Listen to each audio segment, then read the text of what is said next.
बच्चों, सभी को गुड मॉर्निंग। टैगोर चिन्ह एकेडमी सोलगढ़ में एक बार फिर आप लोगों का हार्दिक स्वागत है। आज हम व्यवसाय अध्ययन में 2 का चैप्टर शुरू करेंगे, 2 का अध्याय करेंगे, जो है प्रबंध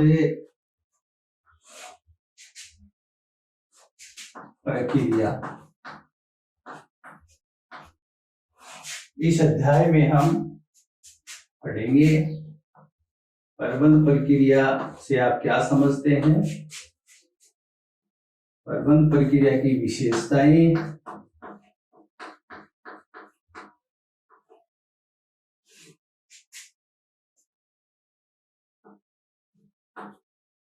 कार्य, प्रबंध की भूमिकाएं और प्रबंध के स्तर।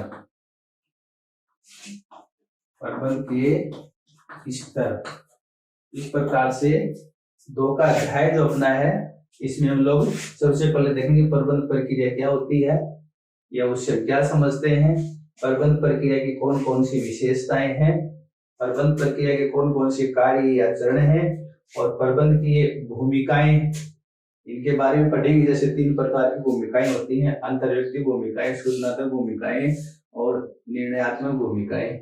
इसी प्रकार से प्रबंध के जो स्तर होते हैं उनके बारे में हम लोग अध्ययन करेंगे। तो इस प्रकार से सबसे पहले जो आता है वो है प्रबंध प्रक्रिया क्या होती है, प्रबंध प्रक्रिया से आप क्या समझते हैं। तो प्रबंध प्रक्रिया प्रबंध द्वारा संगठन में किए जाने वाले कार्य या दूसरे व्यक्तियों से करवाए जाने वाले कार्यों को इसमें सम्मिलित किया जाता है। ये प्रक्रिया जब तक चलती रहती है जब तक कार्य पूरा नहीं हो जाए। प्रबंध प्रक्रिया को परिभाषित करते हुए स्टोनर लिखते हैं कि प्रबंध प्रक्रिया प्रबंध के कार्यों को व्यवस्थित रूप से करने का एक तरीका है। इस प्रकार हम दूसरे शब्दों में कह सकते हैं कि संगठनात्मक उद्देश्यों की प्राप्ति के लिए योजनाएं बनाने से लेकर, जहां से योजना प्रारंभ की जाती है, जहां से योजना बनाई जाती है, तो योजना बनाने से लेकर के उसका क्रियान्वयन तथा उसके मूल्यांकन तक के बीच किए जाने वाले सभी प्रकार के कार्य, जैसे इसमें नियोजन, संगठन, नियुक्तिकरण,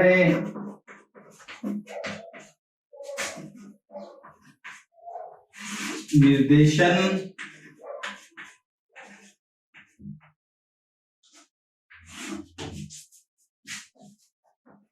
पर्यवेक्षण, अभिप्रेरणा,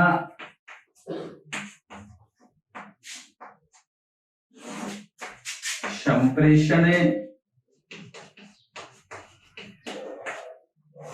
नेतृत्व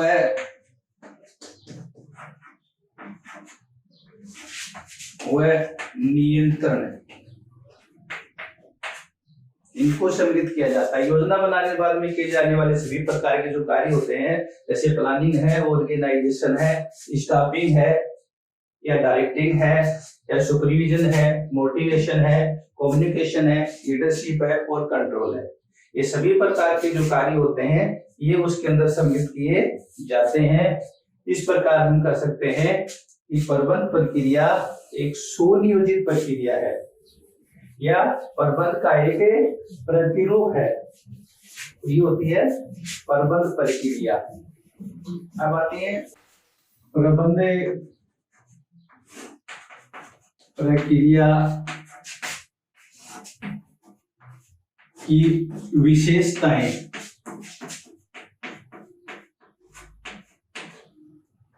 प्रबंध प्रक्रिया की विशेषताएं, प्रबंध प्रक्रिया की प्रमुख विशेषताएं निम्नलिखित हैं। पहली है, यह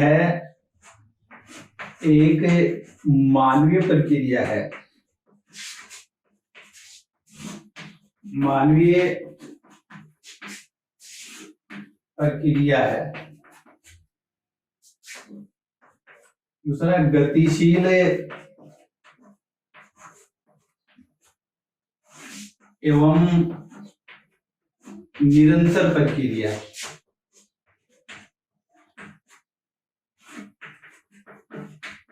है।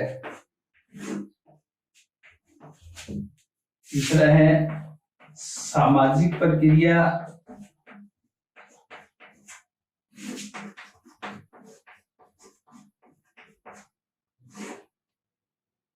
सामाजिक प्रक्रिया है।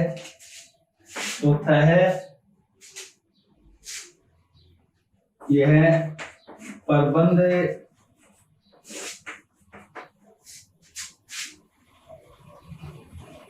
प्रभावोत्पादक या परिणाम प्रक्रिया है।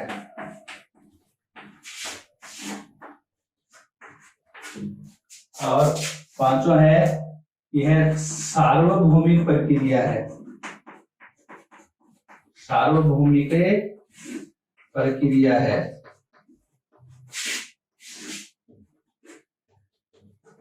सार्वभौमिक प्रक्रिया है। इस प्रकार से यह है प्रबंध प्रक्रिया की विशेषताएं। यह एक मानवीय प्रक्रिया है। प्रबंध प्रक्रिया जो होती है यानी इसके अंदर संपन्न किए जाने वाले सभी प्रकार के जो कार्य होते हैं वो मानव के द्वारा ही किए जाते हैं, इसलिए इसको मानवीय प्रक्रिया कहा जाता है। एक आती है गतिशील प्रक्रिया और निरंतर प्रक्रिया। प्रबंध प्रक्रिया एक गतिशील प्रक्रिया है, निरंतर चलने वाली प्रक्रिया है। गतिशील का अर्थ होता है अपने आप को वातावरण के अनुसार ढाल लेना। जिस प्रकार की परिस्थितियां होती हैं प्रबंधक जो होता है अपने आप को उस परिस्थितियों के अनुसार ढाल लेता है। निरंतर या सतत प्रक्रिया होती है, यह निरंतर चलने वाली प्रक्रिया है। अर्थात नियोजन से लेकर के नियंत्रण तक कार्य पूरे हो जाते हैं, उसके बाद भी चलती रहती है और इसकी आवश्यकता हमेशा होती है। यानी महीने 2 महीने इसलिए नहीं, जब तक संगठन अस्तित्व में रहता है तब तक इसकी आवश्यकता होती है। सामाजिक प्रक्रिया, प्रबंध प्रक्रिया को सामाजिक प्रक्रिया इसलिए कहा जाता है, यह व्यक्तिगत सामाजिक संबंधों के ऊपर आधारित होती है। समाज में रहने वाले जो लोग होते हैं उनके आपस में जो व्यक्तिगत संबंध होते हैं उसके ऊपर निर्भर करती है। प्रबंध प्रभावोत्पादक परिणाम प्रक्रिया होती है। इसका अर्थ होता है प्रबंध संगठनात्मक उद्देश्य की प्राप्ति के लिए अपने प्रभाव से सभी कार्य जो होता है वो आसानी के साथ पूरा कर लेता है। सार्वभौमिक प्रक्रिया एक सार्वभौमिक प्रक्रिया है। व्यक्ति के जीवन से लेकर के यूं कहें कि व्यक्तिगत जीवन से प्रारंभ होकर के ये सभी प्रकार के छोटे बड़े संगठन सभी स्तर जो होते हैं उनमें समान रूप से लागू होती है। तो इस प्रकार से उपयुक्त विशेषताओं का अध्ययन करने के पश्चात ये कहा जा सकता है कि प्रबंध एक प्रक्रिया है जिसकी अनेक प्रकार की विशेषताएं होती हैं।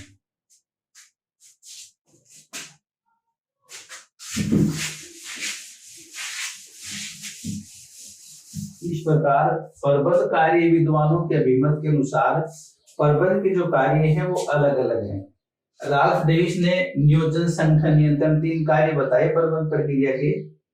उंटज ओडोरन ने नियोजन, संगठन, नियुक्तिकरण, निर्देशन और नियंत्रण 5 कार्य बताए। ब्रे के अनुसार नियोजन, संगठन, अभिप्रेरण, समन्वय और नियंत्रण। हेनरी फ्यूल प्रबंध के कार्यों के बारे में कहते हैं कि नियोजन, संगठन, आदेश, समन्वय और नियंत्रण 5 प्रकार के कार्य प्रबंध प्रक्रिया के अंदर होने चाहिए। किडाल उर्वी के अनुसार नियोजन, संगठन, आदेश, समन्वय, संदेशवान, पूर्वानुमान और जांच ये 7 प्रकार के जो कार्य हैं वो इन्होंने बताए।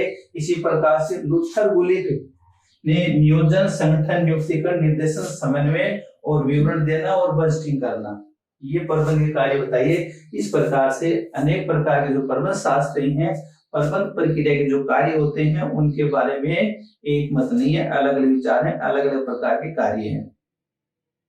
सामान्य रूप से अगर इस तालिका को देखा जाए तो इसमें नियोजन, संगठन, नियंत्रण 3 कार्य लगभग ऐसे हैं जो सभी में मिलते हैं।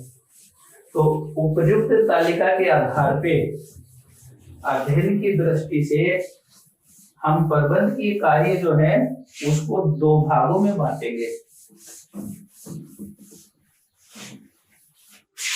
प्रबंध कार्य या प्रबंध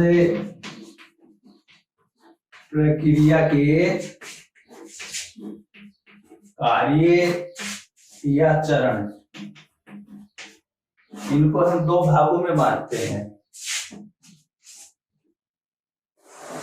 दो भागों में बांटेंगे, एक है प्रमुख कार्य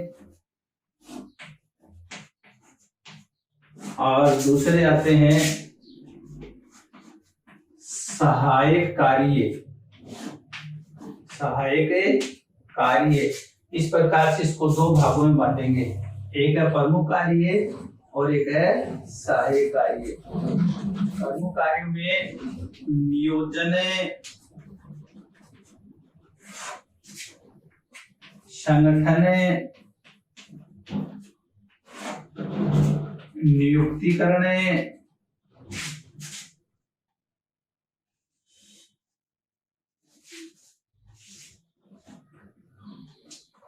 निर्देशन, समन्वय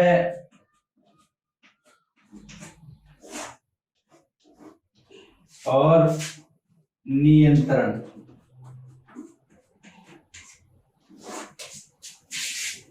इसी प्रकार इसके सहायक कार्य आते हैं। पहला जो आता है इसमें वो है निर्णयन,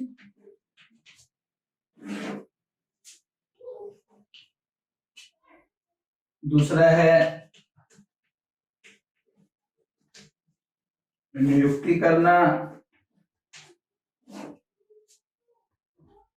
तीसरा नव परिवर्तन, चौथा संप्रेषण और पांचवा आता है प्रतिनिधित्व। प्रतिनिधित्व। इस प्रकार से प्रबंध प्रक्रिया के जो कार्य, जो चरण होते हैं, इनको अलग अलग दो भागों में बांटते हैं। एक आते हैं प्रमुख कार्य और दूसरे आते हैं सहायक कार्य। इसमें नियोजन, संगठन, निर्देशन, समन्वय, नियंत्रण। सहायक कार्य में निर्णयन, नियुक्तिकरण, नव परिवर्तन, संप्रेषण और प्रतिनिधित्व है, इनको इसके अंदर से शामिल किया जाता है। अब हम पढ़ेंगे प्रबंध के जो प्रमुख कार्य हैं उनके बारे में जानकारी करेंगे। प्रबंध प्रक्रिया के प्रमुख कार्य।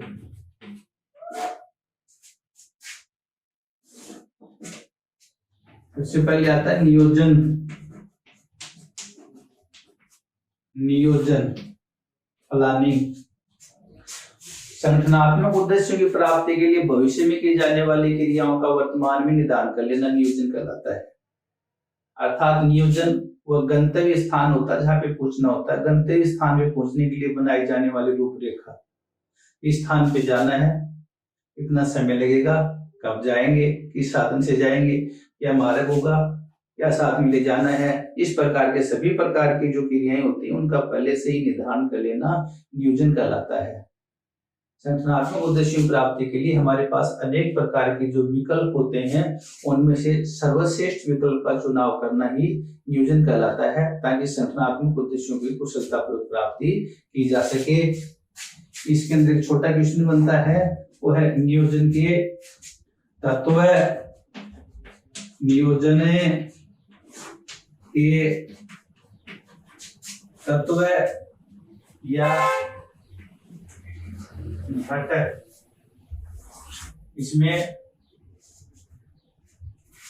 जैसे उद्देश्य, नीतियां, प्राविधियां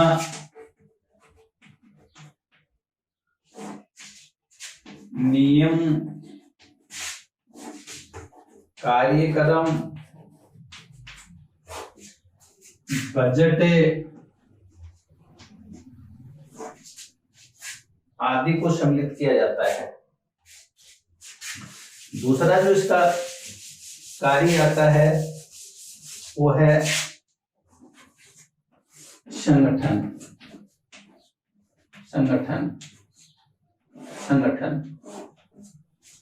संगठनात्मक उद्देश्यों की प्राप्ति के लिए की जाने वाली विभिन्न प्रकार की क्रियाओं का निर्धारण, उनका विभागीकरण, उनका विश्लेषण करना, अधिकारों का प्रत्यार्जन करना, उनके अनुसार कार्यभार सौंपना। इस प्रकार से संस्था के अंदर कार्य करने वाले सभी प्रकार के जो कर्मचारी हैं, उच्च अधिकारी हैं, अधीनस्थ हैं, विभाग हैं, उनके मध्य समन्वय स्थापित करना ताकि संगठनात्मक उद्देश्यों को आसानी के साथ प्राप्त किया जा सके। इस प्रकार से संगठन की जो व्यूह रचना होती है, स्ट्रेटेजी होती है, वो सबसे महत्वपूर्ण होती है। इसलिए जिस प्रकार से मानव शरीर के अंदर स्थित मेरुदंड होता है, उसी प्रकार से किसी भी संगठन के अंदर या उपक्रम के अंदर संगठन की जो व्यूह रचना होती है वो एक मेरुदंड का कार्य करती है।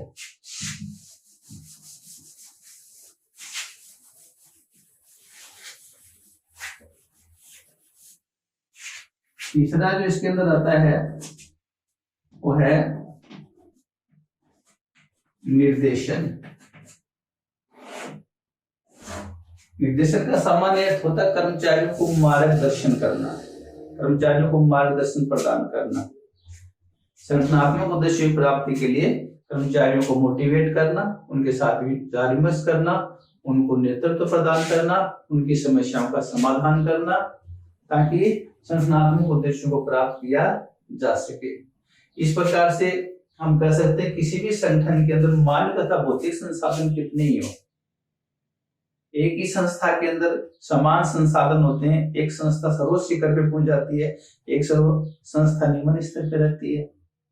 इसका मेन प्रभाव ये होता है कि उसके जो प्रबंधक होते हैं वो अपने कर्मचारियों को सही प्रकार से निर्देशित करते हैं, उनको निर्देश देते हैं, उसको आदेश देते हैं कौन सा कार्य कैसे करना, कब करना, किस प्रकार से करना, ये सारी चीजें इसके अंदर सम्मिलित की जाती है। उसके बाद में निर्देशन के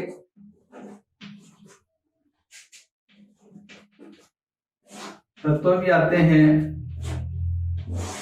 इसके अंदर अनुशासन है,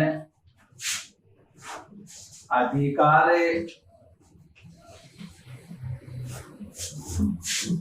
प्रत्यायोजन,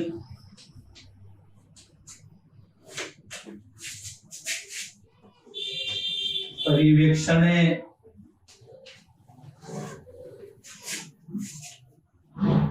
संप्रेषण, नेतृत्व, अभिप्रेरणा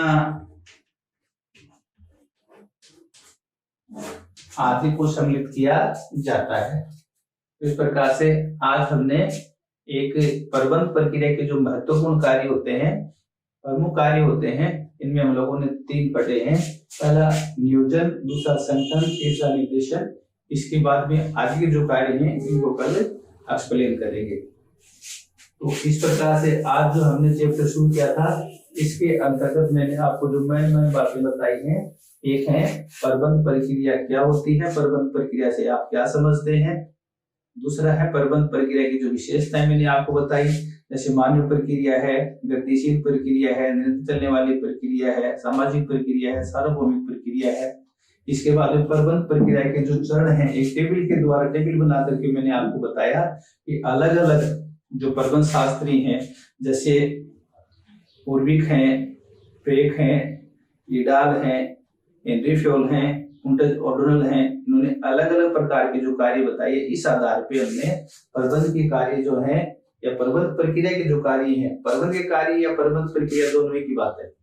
इसके जो कार्य होते हैं इसको हम लोगों ने 2 भागों में बांट लिया। एक प्रमुख कार्य है, उसको हम लोगों ने 5 भागों में, नियोजन है, संगठन है, निर्देशन है, समन्वय है और नियंत्रण है। इसी प्रकार से सहायक जो कार्य हैं उसको हम लोगों ने 5 भागों में बांटा। एक निर्णयन, एक नियुक्ति करना, एक नवाचार, एक संप्रेषण और एक है प्रतिनिधित्व। ये आज हमने पढ़े हैं, बाकी का कल पढ़ेंगे। धन्यवाद।